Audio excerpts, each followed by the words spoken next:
You're listening to Not So Live from Asteroid G. I'm Mike Finkelstein, and I swear I am not a masked killer waiting inside your attic for you to be alone so I can take you out. With me, as always, in the booth is, of course, your horror buddy Mike. How you doing? We are today covering the Scream series, which is a series I've wanted to discuss before, but up until now, without fans of horror movies, it was hard to find people who I could chat about this series with. But I really like the Scream series, like legitimately like it. And it's mostly based on the power of the first, fifth, and sixth movies, which is strange to say, but like that first movie did so much for the slasher genre. It had a lot of goodwill carried with it until it finally got good again. I agree. I remember seeing it, when I was a kid, like way Mhm. too young again to be seeing this kind of horror movie. My Yay! my father-in-law got like bootleg VHS of it, and I used to watch it when I was a kid. It was so good, Uh-huh. and like it really did kind of like reinvigorate the Mhm. the slasher franchise in the '90s for like a whole new generation. It's fantastic. It did. Because I mean, the slasher genre had gotten played out. That's a fair way to put it. Yeah. The likes of Freddy becoming way too comical, especially in like Freddy's Dead. Hmm. Jason with Jason Takes Manhattan. Most of Yeah. those, the Halloween series wasn't really good past the first couple, and Yeah. as we've done on the podcast, I debate whether or not the first couple were both good. Yeah, I think what made those good was, the director Yeah, and, the minimalistic simplicity of it is what yeah, made them timeless. But are yeah. they really good movies? I mean, as The as first a one. whole, The first one. yes, the first Yes, one's good. the first one. First one is prime slasher, and I think that's why I like that one and why I like Scream. Is they're very individual movies that help to define a genre, and then unfortunately, in both cases, the genre played itself out very quickly. In the case of Halloween, which spun Mhm. off of a not entirely slasher movie, Black Christmas, which was itself growing out of the Italian Giallo, or however the hell you pronounce it. I'm not going to look it Yeah. up. Um, that movie defined a genre that then the likes of its own series and all the other slashers really played out hard and overdid. And in the case of Scream, it was this self-aware, cool '90s teen slasher that was written by Kevin Williamson, and then Kevin Williamson couldn't even keep it going, and just the genre very quickly played itself out with the likes of not just Screams and I Know What You Did, which I think the I Know What You Did last summer's series did more damage to the genre than anything else. Um, Yeah, just but not like good. Valentine, which I think is a shitty, fun movie, but the emphasis there is on shitty, and Yeah. so many others like that. So Yeah, a lot of these films, like you go into them, expecting what you're going to expect: a body count, yep, some comedy, yep, and maybe some gore or whatever. What Scream really gives you though is like good story. There's it does. plot, there's character development. You really feel for them at the end. It's not like you don't care. And let's face it, the reveal there at the end of that first movie was epic. No one saw that coming at the time. It works. It takes the idea that was inherent in Black Christmas, which was Hmm. they don't know who the killer is. They don't know why the killer is killing. The killer is just there. Hmm. And like you honestly never really get an explanation in Black Christmas about why the killer is doing what he does, but you get a fake reveal. And Hmm. I think taking that and extrapolating it out and creating an idea that you don't know who the killer is, but you'll find out at by the end really changed the genre up in a way that very few other slash movies from the 80s and 90s had been able to do up to that point. It gave you an emphasis, it gave you something to shoot toward, a goal for the story. And the fact that, Hmm. the killers were motivated by Sydney's mom being, well, a cheater who cheated with the other guy's like dad or something and caused this whole thing. Hmm. It's like when you sit back and go at the look at the movie afterwards, you're like, wow, the story of the first one is basically just a couple of incel douche bros deciding to kill people, but it worked in the moment and it Yeah. motivated the characters, and I liked that, and you got real development for all the characters. Like when Tatum dies, you feel Yeah. bad for her, like in a way that you don't with the mindless campers of the Friday the 13th series, you know? Yeah, I mean, even start at the beginning. Like, I remember they were doing a lot of promotional with Drew Barrymore at the time, and Mm-hmm. you see her in the beginning of the movie, and then 10 minutes in, she's dead. Yep. And Drew Barrymore was like she was the biggest name in that movie at the time. I think, aside from maybe Courtney Cox with some, Friends appeal and whatnot, but she was a very well known, child actress growing up to be a star, and she's dead. And then you're stuck like, wow, didn't see that one coming. Okay, sure. Let's also take a moment to pause and discuss the fact that of all of the quote unquote friends from that TV show, the only Mhm. one to grow out and have a new successful franchise that has lasted at all was Courtney Cox in the Scream series. I know, she hitched herself to the correct wagon there. You She saw a did. lot of these other guys try, and a couple of successes for some of them here and there, but I mean, if not the staying power of almost 30 years right now, almost Hmm. right now with this franchise been going on strong. So it's really quite incredible, that it's lasted this long. We talked about the longevity of these kind of franchises Hmm. before, but this one in itself is just very unique. Like, Freddy, who Freddy is. Michael, the Michael's coming for you. Jason, Jason's coming for you. It's Ghostface, but you don't really know who Yeah. Ghostface is, and that's the whole point. Yeah. So if we look at the series, and I think that's important to do here is normally I would grouse about building too much mythology, and except for the Chucky series, which has taken its mythology and gone gonzo with it, and that's kind of like in a gleeful way. But Right. in this particular instance, the mythology building actually works really well for the series because Hmm. it's important to it. The movies interlock it by and large Hmm. in a way that helps to build their mythology, and they use the mythology to an advantage. Like Sydney and her friends keep getting stalked by this slasher killer. Hmm. Um, and I mean, to your point about how there's no big stars in here, we basically have Skeet Ulrich, who was like independent actor guy, the Yeah. chick from Party of Five, one of the friends, and one of the lesser Arquettes. That's our cast. Yeah. Don't get me Yeah. wrong, I like him, but he's the Hmm. lesser Arquette. So at the time, That's a fair way oh, to describe it. it is. Um, but among all of them, like we get these no-name quote unquote actors who have Hmm. to sell the movie based just on its story, and then because of the fact that this movie puts such an emphasis on story and its mythology for why these two guys decide to kill people and everything else, the other movies then have to follow up on that and use mythology as a motivational point for the films. Some of them do Hmm. better than others. I think Scream 2 got too far up its own ass, and Scream 4 is so disconnected from any idea of the mythology that it doesn't work. But most of the movies that work because they play into the story of the series. Yeah, I agree. And the second one had, it kind of like, reversed Jason Voorhees thing with the mother coming back at the end being the Hmm. killer for what happened to the son, and it was part two instead of part one like it was with Friday the 13th series. But like what always got me, like I thought the we'll have to do a separate show talk like Ghostface itself, because I got opinions on like who the best Ghostface is and all that. Like, and we Sure. could definitely talk about that, sure. But like the reveal at the end there was just, it wasn't the same kind of impact as the first one. It tried, It did. bringing back the mother, but it was all right. It was fine. And then the third one tries to tie kind of like the first two movies together with like the director long lost half brother being like Hmm. the reason why this whole thing was orchestrated. In the beginning he sent Stu and Billy to go and kill the mother from just self-righteous you know just depression that he felt by not having her in his life or whatever. It got really bizarre fast. Like, I guess I buy the motive, but I mean, look at what Billy and Stu said in the beginning. What makes it scary is no motive. And I Yeah. think that's kind of what they forgot a bit about with trying to tie those first three together. Well, and I mean, the first movie gave motivation for Billy, and actually, it made him scarier because you could like, there's Skeet Ulrich played him with sociopathic like coldness when he started going into why he was killing, Yeah. why he felt the need to kill everyone because Sydney's mother decided to sleep with his father and broke up the marriage with his mom. It's an okay motivation. It makes sense for an 18-year-old, I guess is Yeah. the way I look at it. Although I Mhm. think Stu had the better motivation, peer pressure. He just thought killing would be fun and he got caught up in it. And that's It- like, to a certain extent, certain characters in each of the movies have that. Um mm, like the art student played by Justified's Timothy Oliphant in the second one. Uh yeah. I know his character has a name, but he's Justified's Timothy Oliphant. That's all I can think of him as. That's who he is. Um and then the sister from Roseanne.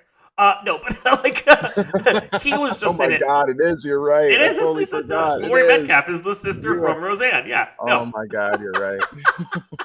but no.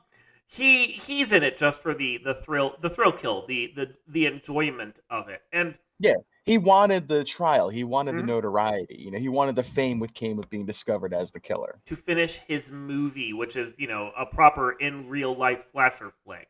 Right, But right. as you said, the mom was killing because her son was killed and she wanted revenge. So there's always that Hmm. thread.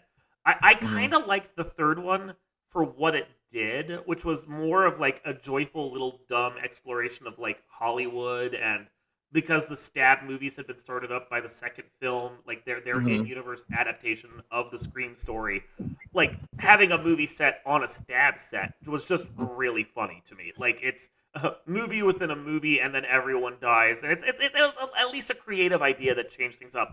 Plus, only having one killer made the movie feel different in a way.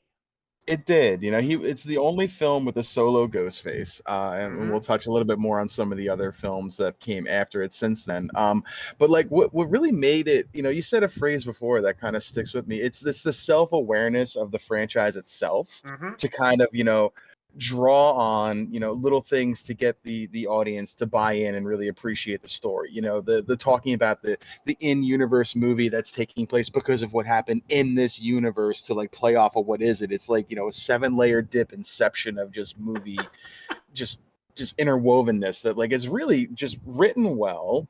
And it's like they're good stories. I mean, I like them for what they are. They're fun to watch, and they're movies I've seen multiple times, and I'll watch them whenever they come on TV. Sure.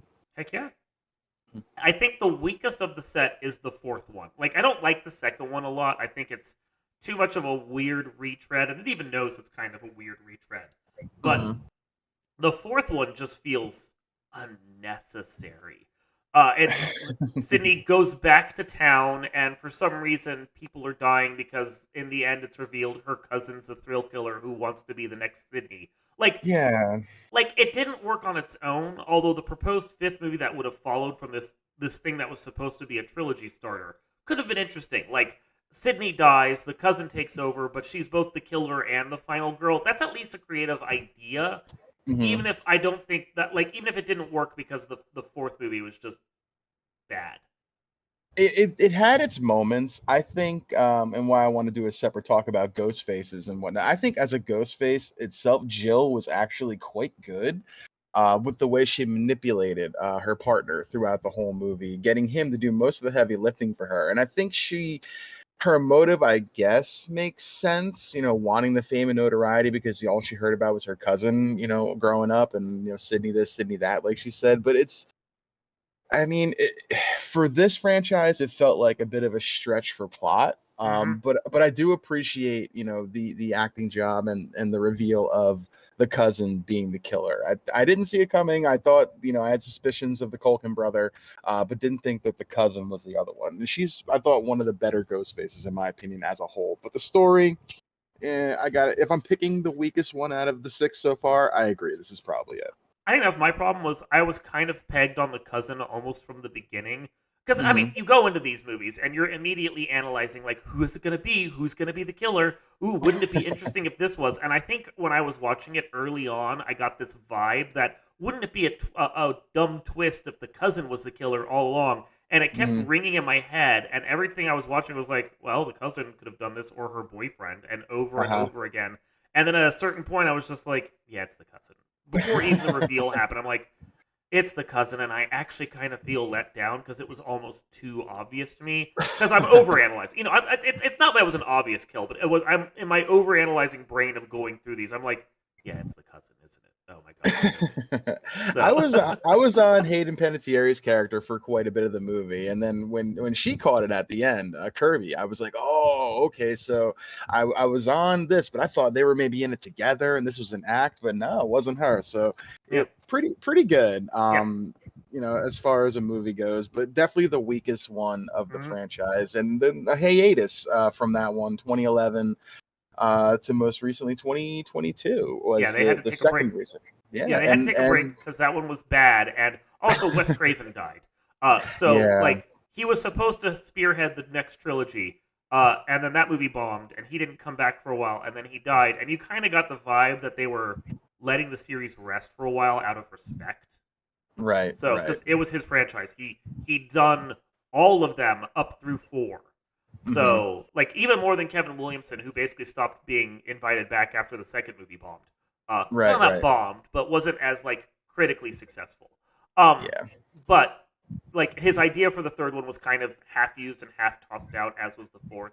But There like was a lot of rewrites with there that too. was, Like, I there mean, was. there was a lot. Like, they were rewriting stuff sometimes the day they were shooting because of like a leak of script and whatnot that was Yep. going on. Like, it was Mhm. there was a lot to make that movie have some real difficulties. So, they did a good job pulling it together and getting it made. But I know it probably was not their first incarnation of what their vision was. Yeah, but after that hiatus and a not long enough break, which is something I tend like I've pitched here with you and with others, is sometimes you just need to let a franchise rest for a while.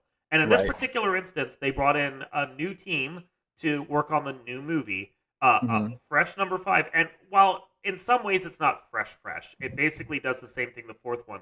Let's go back to the original town and do it all over again. Hmm. It has a fresh energy and really good kills and a cool vibe to it. And I think instead of tying everything to Sydney, who's there, but it's not tied to her, they tie it back to Billy by having Hmm. his daughter be the final girl who keeps getting chased around by these guys. And it's not entirely creative. I mean, we're spoiling all these movies, and this is a new one, but we're spoiling all of them. So like, If her, you're listening to this, you've probably seen them and you've you just probably want seen it, or opinion. hey, maybe stop now and go watch it and then come back. I don't Yeah. feel bad spoiling the Timestamp first this. 4. Like, yeah, no, Timestamp this. exactly.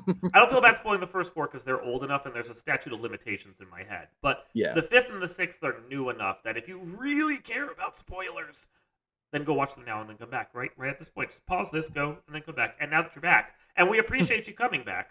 Yeah, Um, thanks. yeah, the fact that her boyfriend is one of the 2 killers, and of course it's 2 again because there's always 2, except for Yeah. one movie and then the Hmm. other movie that we're going to talk about in a sec. But her boyfriend and his girlfriend, his real girlfriend, Hmm. and that they're just basically thrill killers caught up in the franchise. Like, I don't hate it. It almost Right. has this like true crime killer, people getting like inspired by a podcast or something and deciding that they want to be the next ones because it's cool. Like, Right. at least it doesn't tie everything together about Billy Loomis and the constant need for revenge from him or over Sydney's mom. That's like, it's a fresh angle, and I appreciate that. Yeah, and there was really nice, bringing back the legacy characters. Like, there's people that are synonymous with this franchise. Hmm. Courtney Cox, Nev Campbell, and David Arquette. Like, they are what Scream was. So bringing them back, like, you feel like, okay, yeah, the old crew's back together. Minus Randy, who died long ago. It's just these three, and they're always going to make it through together. And then they did my man right, but I mean, you do gotta kind of feel that Dewey is no longer with us in that franchise. I know. But at least by this point, it's Nev Campbell of Scream and Hmm. David Arquette of Scream and Courtney Cox of Cougar Town. But girl has had quite the career when you go back and Yeah, look at her. Actually, yeah, she did well by the Friends, you know. yeah, yeah. No, but I mean, what a death to give yes, to a character who has made it through so much, and you're thinking, he has that hero moment of going back, and they're like, why, who cares? He's like, I care, because that's Dewey. yeah, Dewey cares. yep. And he goes back, and the distraction from the cell phone call from Gail and the stab, and you're like, oh, he's been through this before, this will be okay. And then the second knife comes in, you're like, okay, he's been through this before, and then they start ripping up, and you're Yeah, like, yeah. It's oh, not. oh, this is not going well. And No. then I do love the line that Amber was the one who killed him give of this is an honor at the end as she pulls the blades out, because Hmm. like even them as fans making their movie could respect and appreciate who these characters were in this universe. So I thought that was a nice touch. Sad to see Dewey go, but he got the death that he deserved. Well, and it's a good death coming halfway into the movie, not just for the character, but it Hmm. also finally shows that there's no plot armor for some of these characters. Like you you can't trust that anyone's going to live. Like they would say, "Oh, anyone can die," but then Right. Nev Campbell and Courtney Cox and David Arquette kept coming back. With Yeah. when his character dies, you really can't trust that they're all going to survive. Thus, when in the sixth movie, the only returning character at that point because Nev Campbell refused to come back, when Hmm. Courtney Cox's character gets attacked again, you're like, oh Hmm. my god, she actually could die this time. And even when she gets saved and taken off by the ambulance, you're still sitting there going, yeah, but she really could die from these wounds. Like Right. Dewey died. You can't trust anything now. Yeah. And you talked about like how that kind of removed the plot armor for a Yes. lot of these characters, and it's true, it did. But then I have some debate and questions about the ability for some of these new characters to get stabbed I and kind of know. make it out Okay, I'm glad you said unscathed. that. The bro, the twins, the Meeks Yeah. twins, Yeah. and it's not the girl. The girl only gets stabbed a couple times, and they're mild stabs, and like you can tell that they're keeping her alive because they want to. But the Right. And brother, she's a good character too. she is, She really brings energy and yeah, explanation and exposition to the movies that she's you been kind great. of need. Yeah. But the brother has taken more goddamn damage than like fucking Jason Voorhees, okay? And Yeah. somehow the fucker keeps surviving, and that is a real stretch. Like the body count counter keeps ticking up and then Hmm. forcibly ticking back down because that Yeah. guy somehow gets saved by paramedics even though he's bled out for like 30 minutes. Like how dude, how? I thought he was goner in the fifth movie when Right? he got at the party. I'm like, ah, Right? damn, the brother, but he survives, and I'm like, okay, Uh, okay, it's a bit of a Dewey situation. We're gonna keep this guy around, and then he, turns out to be Tara's love interest in this movie. So you're like, okay, that's maybe a little more plot armor, and then he gets double teamed by dual Ghostface stabbing blade motions, and I mean maybe because it was what we won't reveal the killers just yet, but maybe because it wasn't the main ghost face, their knife wounds were I shallow. don't But know. It's. I it's agree with you. He shouldn't have lived. I felt like that was a yeah, massive cheat. That was yeah. plot armor through and through. Mm-hmm. Yeah. But I did like the sixth movie for a number of things. For one, I didn't hate the new location. Moving things to NYC at least gave the film a different energy to it. Right, right. I liked the goriness of it. It was a scarier movie with a lot more in the way of actual solid kills. Up there with like Yeah. the first movie in that regard. Hmm. And then the reveal of the killers, the fact that it wasn't two but three, which I'm gonna tell you again, I kind of had figured out. Because it's a so we talk about plot armor for the twin, the boy. Yeah, And yeah. there's also a weird killer plot armor because, and again, spoilers, so make sure you've seen the sixth movie. The Hmm. the killer is revealed to be the father of the killer from the fifth movie and Hmm. his two other children. And Yeah. somehow one of them is fake killed, but he's able to swap a body with them, and the paramedics don't realize it. And I'm sitting there going, this feels like a bit of a stretch to keep the third killer alive. Like, I mean, I guess like they're trying. He says like I'm a police officer. I just had to switch the body out, and I guess like not enough time has passed for the coroner to actually identify like, hey, this isn't who you said it was. What's going on here? Like I guess the timeline is it's really kind of just questionable. like yeah at best. Like maybe Yeah. there's just hours passing instead of days. I don't know. I don't remember It's how many sunrise and sunsets there were, but There wasn't. It was this. It was the next morning. It's like while his two kids were, or one kid, or whoever was off killing, which it had to be. mhm, Would have had to have been the brother in this fake scenario I'm setting up. But if like right. the one kid was off fake killing his sister, the other guy was like upstairs in a different apartment, he killing like a neighbor, and then he just decides to drag their body in like a bag down, prop them up, and be like, "There you go, there's a body." Like Yeah. it requires a lot of weird prep work that doesn't make sense. It's a good misdirect until you start Mhm. thinking about it. Yeah, Hmm. and like the movie, you can feel a bit of like the Star Wars vibe from this second air quote trilogy we got going on right here. Like Scream 5 really kind of like went back to the roots of the original Scream with the the villain being the boyfriend and Yep. whatnot. The story was different, but the same idea there. And this one took a lot from the second one, with the killer being the father instead of the mother this time. So I wasn't the hugest fan of that reveal. Like, I mean, it's fine. Revenge is always a great motive. I get it. Um, and I do think that the father was the one who did some of the more vicious kills, like Yeah. in the bodega and whatnot. It just makes sense that he was the one to do that. Um, but three of them, okay, fine. A family of killers, all right, sure. But the believability that they could pull this off, even in Hollywood for a movie, was a bit of a stretch. It's a bit. It's a bit. I don't debate that. But I think it worked. Like it kind of worked for me in context. And there was a detail I really liked, which is Hmm. the three of them are different heights. And if you pay Hmm. attention to the killers, like I started doing back in like the third movie, and Hmm. pay attention to their heights, whether or not they had the actual actors do it or they had stunt doubles to do it, they matched the killers to the heights of the three characters, so that you could tell who did what kill in the context of the settings.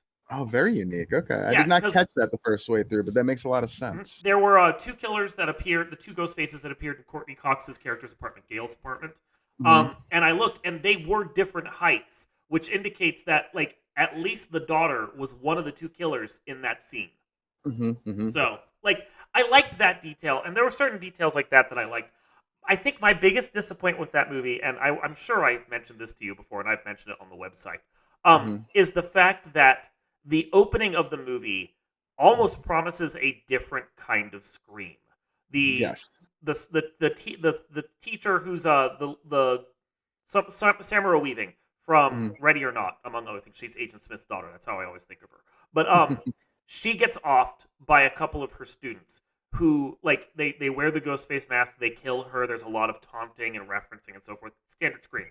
But then Right. as soon as she's dead, the killer takes his mask off and you suddenly know who the killer is. And Hmm. I'm sitting there going, well, this just changed the whole fucking movie for once. Now I'm going to be watching it going, how does he interact with them? How are they going to figure out it's him? When will they figure out it's him? Like, for a good Right. 15 minutes there, I had this, like, real Jones going, and then the new ghost faces get killed by a different set of ghost faces, and I'm like, oh, well, we just threw that in the trash, and all right. Yeah. Yeah. It was like the subverting the subversion of the subversion, like from Too what many was this, subverts. Yeah. Scream 3, I think it was, that had that whole like interaction at the beginning where there was just kill after kill after kill. Or was it Scream 4? It was Scream 4. The Scream 4. beginning where it was like, this group of friends dies, and then this group of friends die. Oh, the movie's not start. Okay, the movie's actually starting, and then This is and not this. starting yet. Yeah. Yeah, yeah. You Yeah. kind of got that same sort of vibe. I think it was much more well done here, and but I recognize the voice of the character too. Like I knew it was the dude from Flash Thompson Yeah. from the Spider-Man. I'm like, I Uh-huh. know that voice. What's he from? And then when I saw him, I'm like, oh, that's him. Oh, okay. So they even kind of gave you the voice Yeah. without the modulation in the beginning. I'm like, oh, this is like really cool. I thought the same thing. Yeah. And then it went right back to you know Scream. yeah, being screamed, which was fine. It was Like you said, fine. the brutality of the kills in this were very good. Mm-hmm. There was a lot of really good death in this. From a horror standpoint. But they had. I'm not saying an opportunity to do something different, but you now you kind of ruin that idea if you decide you want to make a movie out of Yeah. that a You little can't do bit. it now. No, Yeah, you've taken the idea and you've wasted it on, admittedly, an intriguing opening act. But sure. it's an opening act you can never do, and now the plot is over with, and we're just back to bog standard screams. Hmm. Good bog standard screams. 5 and 6 are definitely up there with number one for how they've handled the content and the Yeah, characters and the story yeah, development. There's more investment in the characters in 6, even the ones that are obviously fodder, than you right. got in previous movies. They at least feel like more than just cookie cutter thrown in people to just be there, unlike Yeah. 4. Just But adding to the body count, by our publicist who now has to die or whatever. Like, it's yeah, fine. but I mean, can you imagine the movie if Flash Thompson, because that's who he is, went Yeah. back to his apartment and they showed you the other killer, and then the two of them go off to a party, and then you see the main characters, and then like throughout the course of the movie, these two guys are flitting in the background or hanging out with them at dinner or and other stuff, and you're sitting there going, okay, now I know which one is with these guys at any particular time. Uh, Right. like they're establishing alibi even as they're killing. I'm intrigued to piece together their timeline now. This is interesting, but we didn't Mhm. we didn't get that. We're never going We to get didn't get that, it. and that's Yeah. sad. Yeah. It is sad, but I mean, Hmm. the movie itself was good. Hmm. The re-reveal of Kirby's character was good, Yep. because it was kind of left ambiguous at the end of the fourth movie. Yep. Did she die? Did she not die? Apparently, And she's got a little bit of Meek's blood in her because to yeah, fucking yeah. survive anything. As the resident horror expert at the time, doesn't surprise me. So we have to have that angle in there.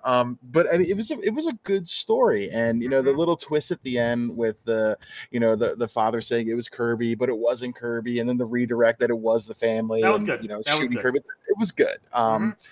And overall, it was just a very, very solid movie, and I do like that the first one through 1, 2, 3 was Scream. It's Nev Campbell. It's her story. I like how they're kind of doing this second half here as almost Stu's leg or not or Billy's legacy. Hmm. With his daughter, kind of repressing those feelings of killing that she probably gets from her father. She's killing in defense, but she's liking it. Well, and that's the thing that I think works for the killers in this particular instance. She's Billy's daughter. She feels the need to kill. Tara doesn't feel the need to kill because Billy wasn't her father. She had a Right. different father. They're half sisters. But Hmm. Sam is Billy's daughter. She Hmm. feels the need to kill because she inherited that quote unquote from him. Hmm. Her boyfriend in the fifth movie and then this family of killers are all related, and by the same transitive property that made Billy's homicidal genes passed on to Sam, because the Hmm. cop character who's revealed to be the main killer of six wants to kill her. You get the Yeah. idea that the kids he has have also inherited his desire for homicide. So Yeah. while you are right, it doesn't really make sense in real world like genetics or anything of that nature. Um, Hmm. Nature versus nurture and all that. It at least works in the context of what the films are setting up as their mythology. And you like the little snippets of getting Stu to do the little things here and there, like Billy popping up to Yep. give her little pieces of advice or whatnot and everything. Like it's just overall just really, really good, really well written story. And I Yeah. believe that would be their interaction if they were to actually be in a room together, which I think Yeah. is pretty No, cool. I buy it. If he was to have survived in an ultimate timeline, like a parallel timeline, and was to have had Sam, which of course Sam was born after he died, but still he impregnated someone to create this. Which, I mean, that's a little odd detail right there, but we let that go so that we can have her in the movie. Um, you get the vibe that he would have raised her to be a killer just like him. So Right. yeah, it works. It works. I don't hate it. It's a nice way to bring back Skeet Ulrich in the role, who honestly he had the most charisma as a cold-blooded killer of any of the killers we've gotten. It works. Yeah.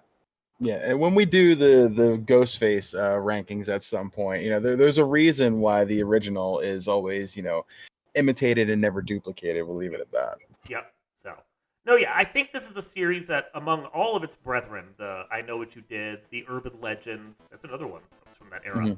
Hmm. Valentine, the newer Prom Nights, and everything else. Like there was a lot of slashers that came up in the Scream boom, fucking two of the Halloweens for that matter.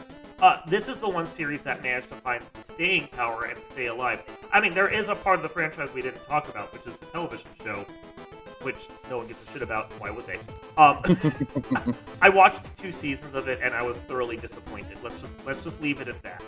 But like for this movie franchise, this is the one that of all of its brethren that had the right staying power. Hmm. I agree. I guess with that, this has been Not So Live from Asteroid G. Put on your Ghostface masks and go to killing. But don't because there's a general warning you shouldn't do that kind of thing. I'm Mike Finkelstein. With me was, of course, Your buddy Mike, the horror guy. and we will see you next time. Okay, so what is your ranking of the ghost faces? Oh, so we can go on down the line with it Sure, when sure. we do that little show. But I mean, my top. Well, do you want to do it as a show, or we can just do it now? I mean, we could do it as a show. We can. I need a little more prep time to get my list up and look at it. But Yeah, I mean, there's I've got to collate my notes.